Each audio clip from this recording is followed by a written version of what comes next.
خلک چې داسې سوال کوي دي کې دغه د جبریو عقیده راغلي هغه وایي دا عمل په الله تعالی وکړلو نعوذ بالله الله په زور وایي دا زنا کوي الله په زور نعوذ بالله شراب څکي الله نعوذ بالله په زور په دا اغلا کوي نه الله رب العالمین څوک هم د لاس نه رانیسي چې ګناونه پې کوي الله ورته ویلي دي چې په دې باندې عذاب دی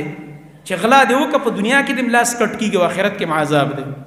الله ورته ویلي دي چې په زنا باندې زما عذابونه دي په دنیا کې چې واده والا نوي سل کوړي دي یو کال به د خپل کلی نه مشړي د علاقې نه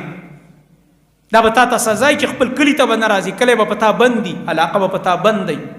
او چې واده والا وي سنګسارېږي به تر دې پورې چې صادر نه وخېږي په کاڼو به ایشتلی کېږي او به که توبه دې ونه ښکله د جهنم عذاب هم شته او که توبه دې وښکله بس صرف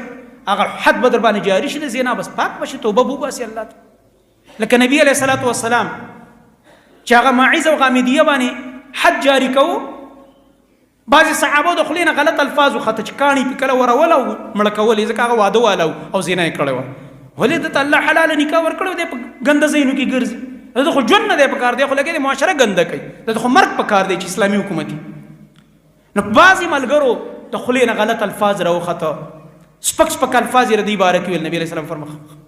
خاموش بس دا ایمان والا دی چې ګناه ته وشو او ځان یې په خپله حاضر کړی ځکه دوی په خپله راغه موږ نه ګناه شوی دی الله ته توبه ایستلې او د الله نبی فرمایي داسې رښتونې توبه الله ته وښکلې ده الله اکبر که په دې ټوله مدینه باندې دا توبه تقسیم شي او دا خلک جهنمیان یې الله به جنتیان کړي الله به د اور نه آزاد کړي داسې توبه یې وښکلې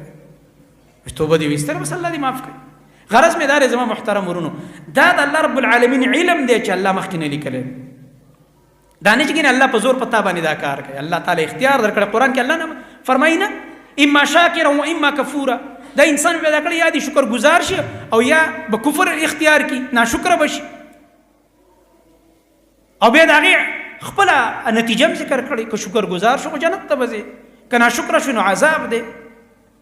سورة کهف کې الله رب العالمین فرمایي فمن شاء فلیؤمن ومن شاء فلیکفر د چا چې خوښه شي ایمان دی راوړي د چا چې خوښه شي کفر دی اختیار کړي مطلب دا دی الله رب العالمین فرمایي انسان تعالی ګوره ما خوښه او اختیار درکړی عقل مې درکړی دی په خبره ښه پوه شوی